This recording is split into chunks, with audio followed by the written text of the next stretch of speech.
Subscribe now and press the bell icon. Never miss an update.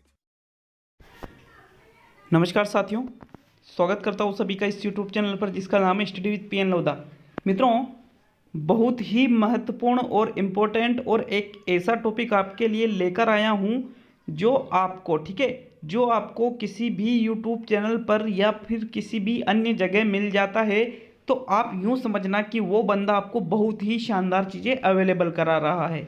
तो साथियों, most important topic को ज़रूर देखना। भाषा विकास आपके सिलेबस में है तो उससे रिलेटेड ही ये टॉपिक है, भाषा विकास की समितियाँ, जो एग्ज़ाम में बार बार पूछा जा सकता है। और यहाँ पर मैं आपको 6 समितियाँ पढ़ाने वाला हूँ। एक एक समिति को अच्छी तरह से समझना है, किस प्रकार से क्वेश्चन बनेंगे ये भी आपको देखना है। तो चलिए शुरू करते हैं। आज का अपना टॉपिक है भाषा विकास की समितियाँ। तो मित्रों, पहली समिति पढ़ेंगे ताराचंद समिति। ठीक है, पहली समिति है ताराचंद समिति।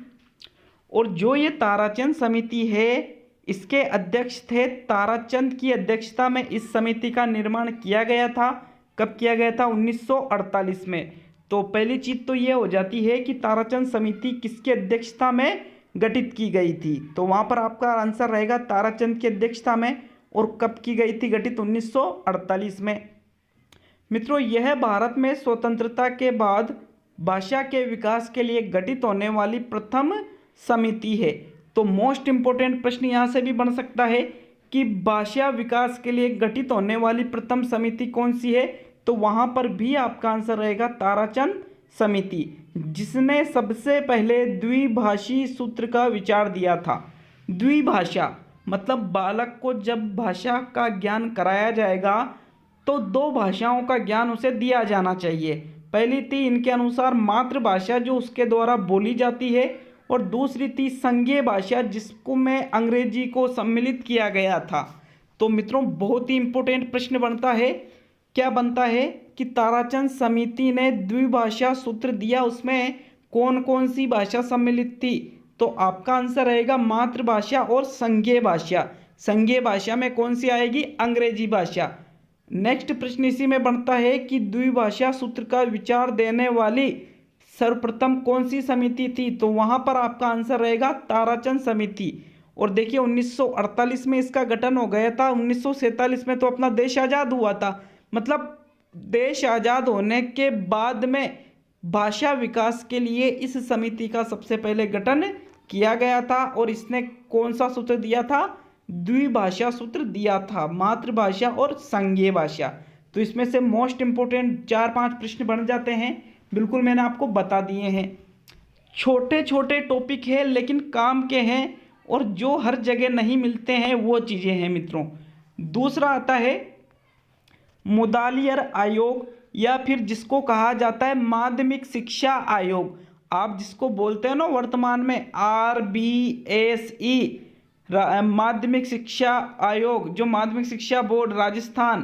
तो मित्रों, ये राजस्थान वाली बात नहीं की जा रही है यहाँ पर मुदालियर आयोग या माध्यमिक शिक्षा आयोग जो सभी राज्यों के लिए था ये चीज़। ठीक है, राजस्थान के लिए नहीं।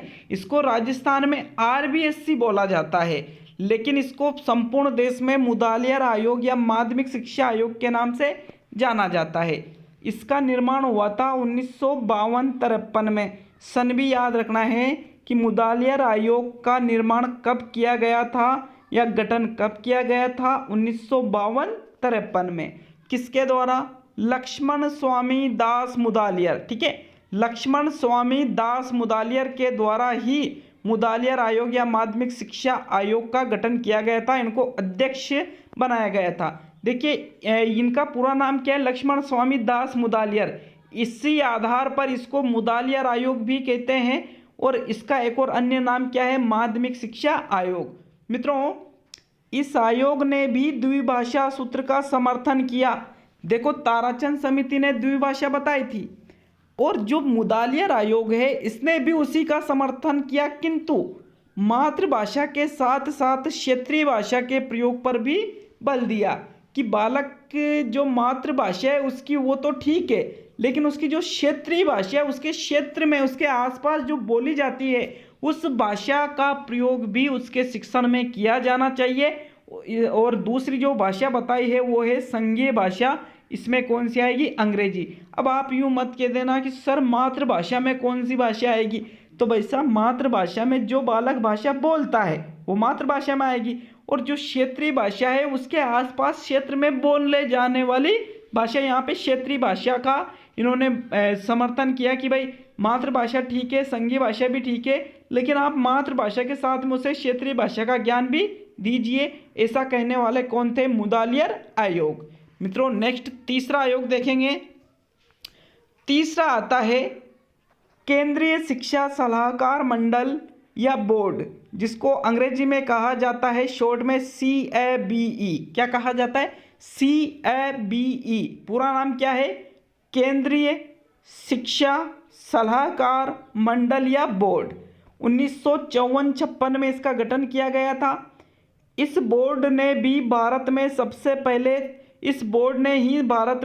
पहले त्रिभाषा सूत्र का विचार दिया। बहुत ही ज़्यादा इंपॉर्टेंट क्वेश्चन यहाँ से बनता है कि देखो द्विभाषा ताराचंद समिति ने दिया, उसका समर्थन किसने किया? मुदालियर आयोग ने। लेकिन जो केंद्रीय शिक्षा सलाहकार मंडल या बोर्ड CABE है, जो 1954-56 में गठित किया गया था, इसने सबसे पहले ये बताया कि बालक को त्रिभाषा का ज्ञान देना चाहिए।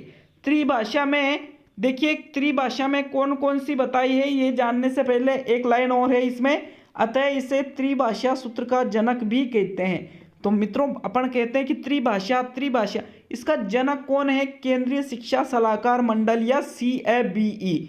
क्यों है? क्योंकि सबसे पहले विचार देने वाले यही थे। इन्होंने त्रिभाषा कौन कौन सी बताई? पहली है मातृभाषा, जो बालक की मातृभाषा है जो वो बोलता है। दूसरी बताई इन्होंने संघीय भाषा जो अंग्रेजी है। तीसरी बताई इन्होंने राजभाषा या राष्ट्रभाषा जो हिंदी होती है। राजभाषा कह दो या राष्ट्रभाषा कह दो, हालांकि राजभाषा इसका सही आंसर है, लेकिन इसको राष्ट्रभाषा भी आप कह सकते हो। तो इन्होंने 3 भाषा बताई थी, मातृभाषा, संघीय भाषा, राजभाषा या राष्ट्रभाषा। मातृभाषा में उसके द्वारा बोले जाने वाली भाषा आएगी, संघीय में अंग्रेजी आएगी, और राजभाषा या राष्ट्रभाषा में हिंदी आती है। तो ये विचार देने वाले थे केंद्रीय शिक्षा सलाहकार मंडल या बोर्ड, जिसको CABE कहा जाता है। इसने ही सबसे पहले त्रिभाषा सूत्र का विचार दिया था, इसलिए त्रिभाषा सूत्र का जनक भी इसको ही कहा जाता है। नेक्स्ट है मित्रों, जो चौथी समिति आती है, चौथी है कोठारी आयोग। सभी ने नाम सुना होगा कोठारी आयोग का। कोठारी आयोग का गठन 1964 में किया गया था, और इन्होंने 1966 में अपनी रिपोर्ट प्रस्तुत की थी गवर्नमेंट को, इसलिए इसका सन 1964-66 आता है कोठारी आयोग का। कोठारी आयोग के अध्यक्ष थे दौलत सिंह कोठारी। याद रखना है, कोठारी आयोग के अध्यक्ष कौन है? दौलत सिंह कोठारी। कोठारी आयोग का गठन कब किया गया? 1964-66 में। मित्रों कोठारी आयोग का क्या योगदान रहा? देखिए, इस आयोग ने भी त्रिभाषा सूत्र का समर्थन किया। जो CABE ने जो त्रिभाषा सूत्र दिया था उसका समर्थन कोठारी आयोग ने भी किया, और राजभाषा शब्द के साथ सहराजभाषा शब्द का प्रयोग किया। ज़्यादा कुछ अंतर नहीं है, इन्होंने सिर्फ यूँ बताया, इन्होंने भी मातृभाषा बताई, इन्होंने भी संघीय भाषा बताई, और जो राजभाषा शब्द है, राजभाषा शब्द के साथ एक और शब्द जोड़ दिया, कौन सा? सहराजभाषा।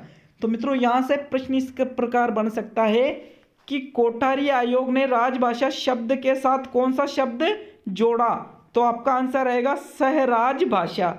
यह है कोठारी आयोग। पांचवा देखेंगे मित्रों, पांचवा है NCF 2005, जो आपके रीट के सिलेबस में भी है, जिसको हिंदी में कहा जाता है राष्ट्रीय पाठ्यचर्या की रूपरेखा 2005। इसके अध्यक्ष थे प्रोफेसर यशपाल। तो मित्रों यहाँ से प्रश्न बनता है NCF 2005 के अध्यक्ष कौन है? प्रोफेसर यशपाल। NCF का गठन कब किया गया? 2005 में। मित्रों NCF 2005 ने अनिवार्य रूप से त्रिभाषा सूत्र को भारत में लागू किया। इंपॉर्टेंट फैक्ट है ये। क्यों? क्योंकि त्रिभाषा को देने वाले अलग हैं, लेकिन त्रिभाषा को अनिवार्य रूप से भारत में लागू करने वाले अलग हैं। लागू करने वाले कौन हैं? NCF 2005, इसने ही सबसे पहले भारत में, ठीक है, संपूर्ण भारत में जम्मू कश्मीर को छोड़कर, क्योंकि जम्मू कश्मीर को विशेष राज्य का दर्जा प्रदान था पहले, अब नहीं है। तो मित्रों जम्मू कश्मीर को छोड़कर NCF 2005 ने यह बताया कि त्रिभाषा संपूर्ण भारत में लागू होना चाहिए अनिवार्य रूप से, तथा हिंदी भाषी राज्यों में तृतीय भाषा के रूप में संस्कृत, उर्दू, पंजाबी, सिंधी आदि को शामिल करने का सुझाव दिया। जैसे मैं बताऊं, इन्होंने त्रिभाषा को जो लागू किया था, इन्होंने त्रिभाषा कौन सी बताई? मातृभाषा, संघीय भाषा, राजभाषा या सहराजभाषा। तो मित्रों जो ये राजभाषा या सहराजभाषा है, इसको तृतीय लैंग्वेज कहा जाता है। क्या कहा जाता है इसको? तृतीय लैंग्वेज, तृतीय भाषा जिसको अपन कहते हैं। इन्होंने मातृभाषा हिंदी बताई, संघीय भाषा अंग्रेजी बताई, और राजभाषा या सहराजभाषा संस्कृत है या फिर उर्दू कह दो, पंजाबी कह दो, सिंधी कह दो, कुछ भी। लेकिन मोस्ट चीज़ मैं बताता हूँ अब आपको। इन्होंने ये भी बताया था कि अगर किसी बालक की मातृभाषा उर्दू है तो फिर उसको आप मातृभाषा हिंदी नहीं पढ़ा सकते, उसको मातृभाषा आपको हिंदी की जगह उर्दू पढ़ानी होगी। और जो राजभाषा या सहराजभाषा है, यहाँ पर आप उसको संस्कृत की जगह हिंदी पढ़ा सकते हो। यहाँ पर ऐसा इन्होंने बताया है। मतलब अगर कोई बालक मातृभाषा के रूप में हिंदी को नहीं बोलता है तो हिंदी को आप तृतीय लैंग्वेज में के रूप में प्रयोग करोगे, और जो भाषा वो बोलता है वो ही उसकी मातृभाषा रहेगी। और छठा और आखिरी समिति देखते हैं मित्रों। प्रथम नई राष्ट्रीय शिक्षा नीति 1986, राजीव गांधी द्वारा इसका गठन किया गया था। आचार्य राममूर्ति समिति। तो मित्रों जो ये आचार्य राममूर्ति समिति है, इसका संबंध प्रथम नई राष्ट्रीय शिक्षा नीति 1986 से हो है। साथियों आचार्य राममूर्ति समिति का गठन सन 1990 में किया गया था। अब इसका गठन 90 में क्यों किया गया? देखिए, क्योंकि 1986 की जो नई राष्ट्रीय शिक्षा नीति थी, इसमें जो कमियां रह गई थी, उन कमियों को सुधार करने के लिए, उन कमियों को दूर करने के लिए ही आचार्य राममूर्ति समिति का गठन 1990 में राममूर्ति की अध्यक्षता में किया गया था। इसलिए इसको आचार्य राममूर्ति समिति कहते हैं। मित्रों आपको ये याद रखना है इसमें कि आचार्य राममूर्ति समिति का संबंध किससे है, तो आपका राइट आंसर रहेगा प्रथम नई राष्ट्रीय शिक्षा नीति 1986 है। इसके जनक कौन है? राममूर्ति इसके जनक है। क्यों किया गया था इसका गठन? ताकि जो नई राष्ट्रीय शिक्षा नीति 1986 में जो कमियां हैं या फिर जो सुधार करने योग्य चीज़ें हैं, उनमें सुधार किया जा सके। शिक्षा में आमूलचल परिवर्तन लाने के लिए भी इस समिति का गठन किया गया था कि शिक्षा में कुछ ऐसे परिवर्तन हो जिससे शिक्षा बहुत ही अच्छी तरह से विकसित हो, या फिर बच्चों को बहुत अच्छी तरीके से समझ में आए, बच्चों के सामने जो सीखने की चीज़ें हैं वो सहज रूप से वो सीख सके। मित्रों इसके माध्यम से ऑपरेशन ब्लैक बोर्ड चलाया गया था और प्राथमिक शिक्षा में सुधार किया गया। जो प्रथम देखो, राष्ट्रीय शिक्षा नीति सबसे पहले कब आई थी? 1968 में, और उसके बाद में राष्ट्रीय शिक्षा नीति आई 1986 में, जिसको कहा जाता है प्रथम नई राष्ट्रीय शिक्षा नीति। 1968 वाली को कहा जाता है प्रथम राष्ट्रीय शिक्षा नीति। तो मित्रों जो ये प्रथम नई राष्ट्रीय शिक्षा नीति 1986 थी, इन्होंने ही ऑपरेशन ब्लैक बोर्ड चलाया था और प्राथमिक शिक्षा में सुधार किया था। ऑपरेशन ब्लैक बोर्ड का मतलब है जो प्रत्येक गवर्नमेंट स्कूल है उसमें जो मूलभूत चीज़ें होती हैं, मूलभूत, जैसे शामपट्ट है, कमरे हैं, या फिर चौक डस्टर है, टेबल कुर्सी, इन चीज़ें, ये जो मूलभूत जो पढ़ाने के लिए आवश्यक है वो सुविधाएं उस विद्यालय में होना चाहिए। यही होता है ऑपरेशन ब्लैक बोर्ड, जो किसके द्वारा चलाया गया? राष्ट्रीय शिक्षा नीति, प्रथम नई राष्ट्रीय शिक्षा नीति 1986 के द्वारा। नेक्स्ट है, इसके माध्यम से ही प्रोग्राम ऑफ एक्शन का गठन हुआ था। तो ये भी प्रश्न बन सकता है कि प्रोग्राम ऑफ एक्शन का गठन किसके माध्यम से हुआ था? प्रथम नई राष्ट्रीय शिक्षा नीति 1986 के द्वारा। 10+2+3 की अवधारणा इसी ने ही प्रस्तुत की थी। 10+2+3 मतलब क्या है कि 10वीं के बाद में उसे 12वीं करनी पड़ेगी, 2 साल लगेंगे, वहाँ पे 11वीं 12वीं, प्लस उसको 3 साल की BA करनी पड़ेगी। लेकिन जो राष्ट्रीय शिक्षा नीति अभी आई है 2020 में, ये यहाँ पर चेंजेस करती है इन चीज़ों में, तो वो आपको अलग से मैं पढ़ा दूंगा। नई राष्ट्रीय शिक्षा नीति जो है, तो साथियों 10+2+3 की अवधारणा प्रथम नई राष्ट्रीय शिक्षा नीति 1986 ने दी थी। पाठ्यक्रम में पर्यावरण को शामिल भी इसी ने किया था। पहले पर्यावरण पाठ्यक्रम में नहीं था, लेकिन इसी के द्वारा ही पाठ्यक्रम में पर्यावरण को शामिल किया गया था।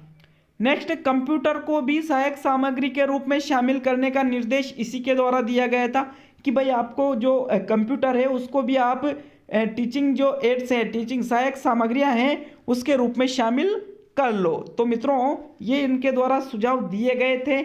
आज की क्लास कैसी लगी? आशा है आपको इसमें कुछ नई जानकारियां जरूर मिली होगी। अच्छा लगता है यार वीडियो तो प्लीज़ यार शेयर कर दिया करो वीडियो को। आपका अपना खुद का चैनल है और एक छोटा सा लाइक कर दिया करो ताकि मुझे और मोटिवेशन मिले। मिलते हैं दोस्तों बहुत जल्द अगले वीडियो में। सभी दोस्तों का बहुत बहुत धन्यवाद।